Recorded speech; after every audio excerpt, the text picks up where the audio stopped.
देखिए, उत्तर प्रदेश में राजनीतिक प्रहसन चल रहा है, लेकिन ये संभव भारतीय जनता पार्टी जैसे पार्टी में बिल्कुल नहीं है, क्योंकि यहाँ से जो गया है उसका राजनीतिक कद दूसरी जगह जाने के बाद घटा ही है, बढ़ा नहीं है। कई सारे राज्य हमारे सामने उदाहरण हैं कि येदियुरप्पा जैसे बड़े नेता को वो जब उनकी मर्जी होती कर्नाटक से वो हटा देते हैं। गुजरात में आप देखिए पूरी की पूरी कैबिनेट बदल दी जाती है मैं मुख्यमंत्री के, और जो उप मुख्यमंत्री होते हैं बाद में उनको टिकट भी नहीं दिया जाता है। उत्तर प्रदेश में जो क्राइम कंट्रोल किया योगी आदित्यनाथ, जो प्रभु जी ने कहा कि बुलडोजर वाली छवि जिसको कई राज्यों ने अपनाया, जिसमें मध्य प्रदेश भी शामिल है, राजस्थान भी शामिल और कई सारे राज्य हैं। लेकिन इस बार जो खराब प्रदर्शन रहा तो उसका ठीकरा पूरा योगी आदित्यनाथ पर ठोकने का प्रयास है, क्योंकि किसी में इतनी हिम्मत नहीं है कि वो ये कह दे कि ये हार हमारी नरेंद्र मोदी के कारण हुई है या अमित शाह के कारण हुई है या जेपी नड्डा के कारण हुई है, जिन्होंने प्रत्याशी चयन में किसी की नहीं सुनी।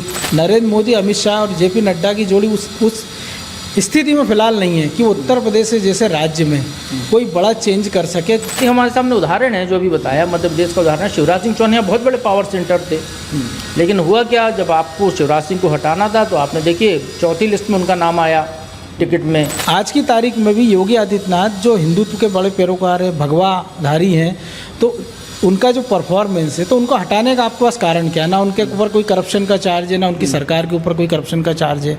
जनता में उनकी लोकप्रियता बरकरार है। कल समाजवादी पार्टी सुप्रीमो अखिलेश यादव ने एक बड़ी प्रेस कॉन्फ्रेंस की और काफ़ी कुछ जो भारतीय जनता पार्टी में जो उत्तर प्रदेश यूनिट में जो कुछ भी चल रहा है, और इसके बाद केशव प्रसाद मौर्य ने पलटवार किया, ट्वीट किया सपा बहादुर करके, स्क्रीन पर आप देख रहे हैं उसको।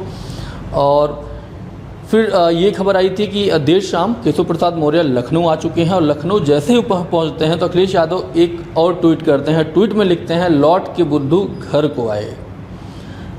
केशव प्रसाद मौर्य ने इसका कोई जवाब तो नहीं दिया, लेकिन दूसरे दिन एक और जो है बम, एक तरीके से देखा जाए तो अखिलेश यादव ने फोड़ा, और वही पुरानी बात उन्होंने दोहराई है, मानसून ऑफर 100 विधायक लाओ और सरकार बनाओ।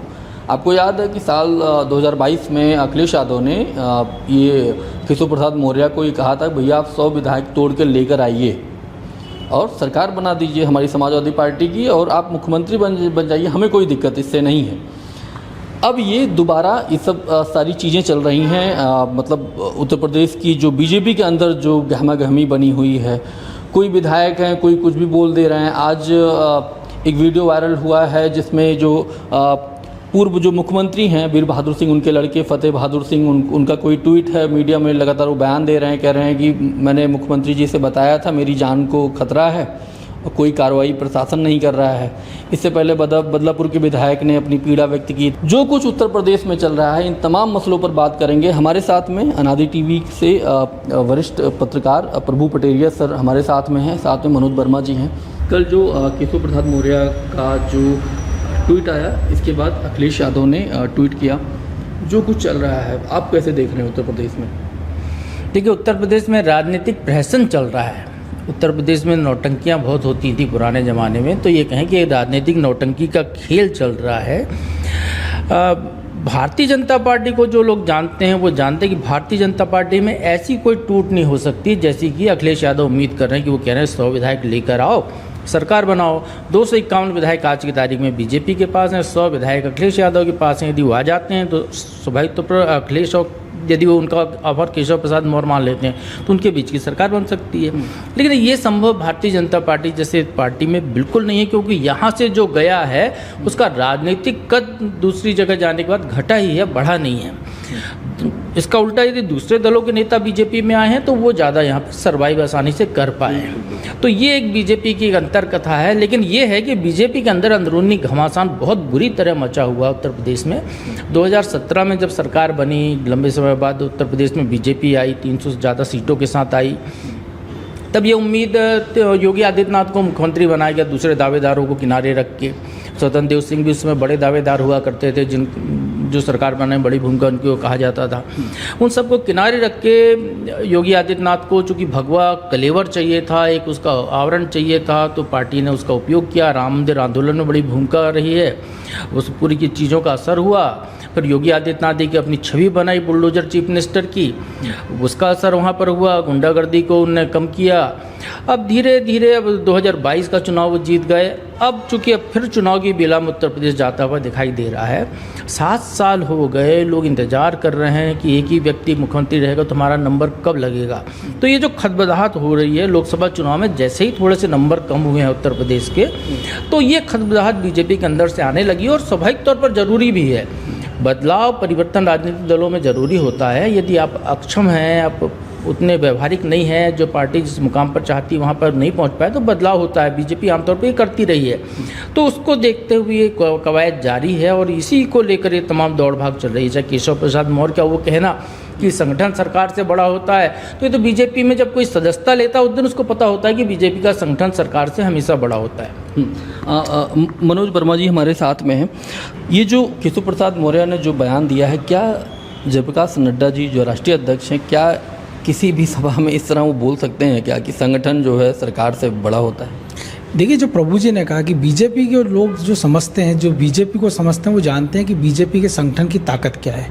कई सारे राज्य हमारे सामने उदाहरण हैं कि येदियुरप्पा जैसे बड़े नेता को वो जब उनकी मर्जी होती कर्नाटक से वो हटा देते हैं। गुजरात में आप देखिए पूरी की पूरी कैबिनेट बदल दी जाती है मय मुख्यमंत्री के, और जो उप मुख्यमंत्री होते हैं बाद में उनको टिकट भी नहीं दिया जाता है। हमने छत्तीसगढ़ में भी देखा है कि सिटिंग जो विधायक हैं और जो सांसद जीतते हैं उनको हटा दिया जाता है। हाल ही में जो 3 राज्यों हमने देखा कि छत्तीसगढ़, मध्य प्रदेश, राजस्थान, एक पर्ची पर मुख्यमंत्री नए तैनात कर दिए जाते हैं। जो 15-15 साल पुराने मुख्यमंत्री हैं उनको हटा दिया जाता है, लेकिन उनको ऐसा नहीं कि दरकिनार कर दिया जाए। अगर वसुंधरा को छोड़ दिया जाए तो हम देखिए मध्य प्रदेश से अगर शिवराज सिंह चौहान ने केंद्र में उनको मंत्री बनाया गया है, बगल के छत्तीसगढ़ में रमन सिंह को विधानसभा अध्यक्ष बनाया गया है, और वसुंधरा भी राष्ट्रीय कार्यकारिणी में राष्ट्रीय उपाध्यक्ष है। ऐसा नहीं कि उनको दरकिनार कर दिया है। जहाँ तक उत्तर प्रदेश की हम बात करें तो 2014 की जो जीत थी उसका पूरा क्रेडिट अमित शाह और नरेंद्र मोदी को गया था।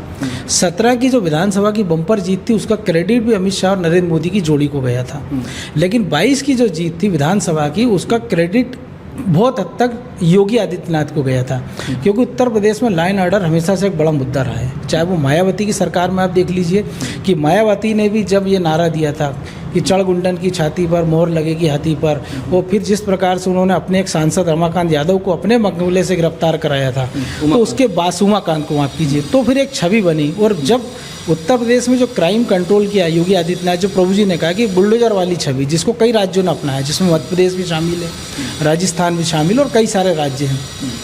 लेकिन जो अब हार हुई है 2024 की, वो ना अमित शाह अपने लेने को तैयार है ना मोदी लेने को तैयार है। तो पूरे जो लोग उम्मीद कर रहे थे 7 साल में मुख्यमंत्री बनने की, क्योंकि केशव प्रसाद मौर्य एक बार और नाराज हुए थे, तो 2022 में याद करिए कि योगी आदित्यनाथ को उनके बंगले पर जाना पड़ा था, उनको मिठाई खिलाई थी और एक तस्वीर आई थी, और एक ही बार गए थे लेकिन एक मैसेज दिया था। लेकिन अब 24 के जो नतीजे आए हैं कि बीजेपी नंबर 2 पे पहुंच गई, वैसी स्थिति में कि जब इसके पिछले लोकसभा 2019 में बसपा सपा का मजबूत गठबंधन था, इसके बाद भी बीजेपी को 64 सीटें मिली थी। लेकिन इस बार जो खराब प्रदर्शन रहा तो उसका ठीकरा पूरा योगी आदित्यनाथ पे ठोकने का प्रयास है, क्योंकि किसी में इतनी हिम्मत नहीं है कि वो ये कह दे कि ये हार हमारी नरेंद्र मोदी के कारण हुई है या अमित शाह के कारण हुई है या जेपी नड्डा के कारण हुई है, जिन्होंने प्रत्याशी चयन में किसी की नहीं सुनी, अपनी मर्जी के प्रत्याशी दिए, प्रत्याशियों को बदला नहीं गया, और ऐसे बड़े बड़े प्रत्याशी जिनका परफॉर्मेंस भी अच्छा नहीं था उनको मैदान में उतार दिया था। तो जाहिर सी बात है ऐसी स्थिति में योगी आदित्यनाथ सॉफ्ट टारगेट है। तो सॉफ्ट टारगेट है, और जिस प्रकार से पीडीए का फार्मूला उत्तर प्रदेश में चला है, तो ऐसे में केशव प्रसाद मौर्य को लग रहा है कि मेरा नंबर लग सकता है, क्योंकि ओबीसी से बात है। हालांकि वो पिछला विधानसभा चुनाव सिराथू से हार गए थे अपनी सीट से, बाद में उनको विधान परिषद में भेजा है। और इस लोकसभा के जो नतीजे हैं उसमें ऐसा भी नहीं है कि जो योगी के बाद नंबर 2 और नंबर 3 है उनके अपने क्षेत्र में बीजेपी ने बहुत अच्छा प्रदर्शन किया हो। तो ये वो सारी चीज़ें हैं, लेकिन ये सारी चीज़ें सबको ये लग रहा है कि ये एक ऐसा मौका है कि 7 साल हो गए हैं, ताजी हार हुई है, केंद्र का नेता तो अपसेट हैगा, तो ऐसे में अगर बदलाव हो सकते हैं ये सही वक्त है, इसलिए ये सारी दौड़ भाग चल रही है। लेकिन जो प्रभु जी ने भी कहा और जो नतीजे हैं, तो आज की तारीख में नरेंद्र मोदी, अमित शाह और जेपी नड्डा की जोड़ी उस स्थिति में फिलहाल नहीं है कि उत्तर प्रदेश जैसे राज्य में कोई बड़ा चेंज कर सके गुजरात जैसे राज्यों की बनिस्बत, जो कि उनका होम टाउन, उनका गृह राज्य है, कि जहां वो चाहते हैं जब चाहते हैं वो कर देते हैं। ये प्रयोग उन्होंने कर्नाटक में किया था येदियुरप्पा के साथ। आप देखिए दूसरा मुख्यमंत्री आया, बीजेपी की सरकार चली गई, लोकसभा में बीजेपी की सीटें कम हो गई। तो ऐसा प्रयोग मुझे लगता है कि उत्तर प्रदेश में फिलहाल नहीं होगा। लेकिन ये हो सकता है कि अब केशव प्रसाद मौर्य जो कह रहे हैं, क्योंकि दिल्ली में आप देखिए उनको ज़्यादा भाव नहीं मिला, ना अमित शाह उनसे मिले हैं, ना नरेंद्र मोदी उनसे मिले हैं, तो जो केशव प्रसाद मौर्य ने मजबूरी में कहा कि मुझे संगठन में भेज दीजिए, तो हो सकता है कि आने वाले दिनों में संगठन में या तो दिल्ली में उनको कोई स्थान दे दिया जाए, या प्रदेश में हो सकता है उनको फिर से प्रदेश अध्यक्ष बना दिया जाए, या हो सकता है कुछ और कमान दे दी जाए। क्योंकि अगर प्रदेश अध्यक्ष फिर से बनाएंगे तो एक नया पावर सेंटर वो बन जाएंगे, फिर योगी से उनका जो टकराव होगा वो बीजेपी के हित में नहीं होगा। एक मेरा आखिरी सवाल सर आपसे है, कल जो उन्होंने ट्वीट किया था उसमें ट्वीट का मैं आखिरी लाइन में बता दूं, भाजपा 2027 विधानसभा चुनाव में 2017 दोहराएगी। ये बात मुझे कुछ समझ में नहीं आ रही। 22 शानदार जीत हासिल हुई थी, उन्होंने 17 का ही जिक्र क्यों किया? देखिए 2017 वो माइलस्टोन है जो बीजेपी ने हाईएस्ट नंबर के साथ जीत हासिल की थी। 300 से ज़्यादा 312 सीटें जीती मेरा ख्याल है। और 2022 में उतनी सीटें नहीं मिली थी, उससे कम रह गई थी। और बीजेपी का ग्राफ लगातार गिरा है। 2014 में जो लोकसभा चुनाव में जो उत्तर प्रदेश में रहा 72 सीटें जीती, फिर 64 जीती, अब 33 पे आकर रह गई है। तो निश्चित तौर पर वो मॉरल कार्यकर्ताओं को बूस्ट करना चाह रहे हैं। जो मनोज जी ने कहा ना कि उनकी वो इच्छा ज़्यादा है संगठन में जाने की, कि प्रदेश अध्यक्ष उनको बना दिया जाए, जिस तरीके से भूपेंद्र चौधरी को लेकर कयास चल रहे हैं। तो वो कोशिश ये कर रहे हैं कि संगठन की कमान मेरा रहे। तो जब मुख्यमंत्री अध्यक्ष होता है कोई, जब मुख्यमंत्री बदला जाता है तो स्वाभाविक तौर पर वो मुख्यमंत्री पद का दावेदार होता है। तो इस रास्ते से उस कुर्सी तक पहुंचने की कोशिश करते हुए दिखाई दे रहा है। लेकिन भारतीय जनता पार्टी की राजनीति में इस तरीके का बर्ताव, आप अस्थिरता फैलाने की कोशिश करें, आप एक पावर सेंटर बनने की कोशिश करें एक के सामने दूसरा, ये बीजेपी बर्दाश्त नहीं करती। हमारे सामने उदाहरण है जो अभी बताया, मध्य प्रदेश का उदाहरण है। शिवराज सिंह चौहान यहाँ बहुत बड़े पावर सेंटर थे, लेकिन हुआ क्या, जब आपको शिवराज सिंह को हटाना था तो आपने देखिए चौथी लिस्ट में उनका नाम आया, टिकट में मुख्यमंत्री का नाम चौथी लिस्ट में आया। फिर उसके बाद वो उनको जब चुनाव लड़ाया गया तो उसके बाद उनको मध्य अचानक पर्ची आ गई और मुख्यमंत्री बदल दिया। फिर वो लोकसभा लड़ेंगे नहीं लड़ेंगे इसको लेकर कयास रहा। विधानसभा की स्थिति उनकी बड़ी awkward सी रही, क्या करें वो। अब पार्टी ने जब वो शांत हो गए, जब पार्टी ने देखा कि बिल्कुल उस समय पानी स्थिर हो गया है, तो उनको केंद्र में कृषि मंत्री बना दिया, 2 बड़े विभाग दे दिए। तो ये बीजेपी के काम करने का तरीका होता है। तो केशव प्रसाद मौर्य यदि कितना भी उछल लें, उनके अब नंबर वो नहीं आने वाले हैं जो पहले आ चुके हैं। अब तो यदि योगी आदित्यनाथ को हटाया जाता है तो उम्मीद कम मान के चलिए कि केशव प्रसाद का नंबर लगेगा, फिर कोई नया ही मुख्यमंत्री आएगा। केशव प्रसाद मौर्य इतना उछलने के बाद, इतनी गतिविधियां करने के बाद, हलचल मचाने के बाद पार्टी उन पर वो योगदान दांव खेलते हुए नज़र नहीं आएगी। तो ये निश्चित तो इसलिए उनको समझ में आ रहा है, इसलिए वो कह रहे हैं कि अब 2017 हम दोहराएंगे। तो निश्चित तौर पर वो संगठन में ये बताना चाह रहे हैं कि मैं पार्टी की लाइन पर चल रहा हूँ। हमारी कोशिश ये है कि पार्टी को अगले चुनाव में पहले से बेहतर रिजल्ट लाकर दें। हाँ, क्योंकि वो शायद प्रदेश अध्यक्ष भी थे उस वक्त में। सर एक चीज़ हो रही, जो कल्याण सिंह का सबसे बड़ा उदाहरण है, हिंदू हृदय सम्राट, जिसके कारण बीजेपी आज इस मुकाम पर है, राम मंदिर जिसकी परिणति उनके कार्यकाल में हुई। लेकिन जो वो भी पार्टी से बाहर गए थे तो उनका क्या हासिल हुआ है किसी से नहीं छुपा है कि वो समाजवादी पार्टी के अंतिम दिनों में लौटे। मध्य प्रदेश की मुख्यमंत्री उमा भारती, उसके बहुत पहले चाहें तो बलराज मधोक, ऐसे लंबा उदाहरण बीजेपी में है तमाम बड़े नेताओं का, जो बड़े बड़े नेता थे लेकिन जैसे वो पार्टी से गए तो संगठन का कोई आदमी उनके साथ नहीं गया और मजबूरी में या तो उनको लौट कर आना पड़ा या उनकी राजनीति खत्म हो गई। इसी से जुड़ा हुआ मेरा सवाल है, जैसे उमा भारती को हटाया गया, कल्याण सिंह को हटाया गया, क्या योगी आदित्यनाथ पर कोई ऐसा बयान आप देख रहे हों उनकी सरकार के दौरान? 5 साल टर्म में थे, इसके बाद अभी भी हैं, मतलब ये लोकसभा चुनाव का जो परिणाम आया हुआ है, कोई भी ऐसा उनका बयान या कुछ उनकी हरकत ऐसी जो पार्टी के खिलाफ जा रही हो, आपको ऐसा लगता है कि इसके बावजूद बीजेपी उनको हटा सकती है? आपको लगता है ऐसा? देखिए फिलहाल तो ऐसा कुछ हो नहीं रहा है, क्योंकि देखिए ये कयास हमने देखा था कि जब पिछली बार जब विधानसभा के चुनाव होना थे 2022 के, तब भी अटकलें थी कि नए मुख्यमंत्री के साथ या उनको हटा दिया जाएगा या चुनाव बाद वो नहीं रहेंगे। तो एक ट्वीट आपको याद होगा कि नरेंद्र मोदी और योगी आदित्यनाथ का, जो योगी आदित्यनाथ के कंधे पर हाथ रखते हुए दोनों की ट्वीट दिखाई गई है और उस पर कैप्शन लिखा था जिसने सारी अटकलें ख़त्म कर दी थी। तो उससे ये जाहिर हो गया था कि सब कुछ ठीक ठाक चल रहा है और पार्टी इतनी हड़बड़ी में नहीं है। आज की तारीख में भी योगी आदित्यनाथ जो हिंदुत्व के बड़े पैरोकार हैं, भगवाधारी हैं, तो उनका जो परफॉर्मेंस है तो उनको हटाने का आपके पास कारण क्या है? ना उनके ऊपर कोई करप्शन का चार्ज है, ना उनकी सरकार के ऊपर कोई करप्शन का चार्ज है। जनता में उनकी लोकप्रियता बरकरार है। वो आरएसएस से भी नहीं आते हैं, उनकी अपनी एक पेट हैगी, अपनी एक उन्होंने हिंदू वाहिनी खड़ी कर रखी है। जो उनको बोलना होता है वो स्पष्ट बोलते हैं, बाकियों से वो दबकर काम करने वाले लोग नहीं हैं। तो ऐसे में पार्टी कोई तो आपको कारण बताना होगा ना कि आपके वोटर को, आपके कार्यकर्ताओं को, कि अगर योगी आदित्यनाथ को आप हटा रहे हैं तो क्यों। अभी तो 55 साल है उनके तो पास, बहुत राजनीति है, कम से कम बीजेपी की राजनीति कम से कम 20 साल की है। तो बीजेपी अपने किसी नेता को ऐसे एकदम ख़त्म भी नहीं करती है। जो प्रभु जी ने कहा, शिवराज सिंह का उदाहरण, उमा भारती को भी ऐसा नहीं है। उन्होंने केंद्र में मंत्री बनाया, झांसी से चुनाव लड़ाया, उत्तर प्रदेश से विधानसभा का चुनाव लड़ाया, कल्याण सिंह वापस लौटे तो आप याद करिए कि जब राम मंदिर का उद्घाटन हुआ तो उनको याद किया गया, क्रेडिट दिया गया।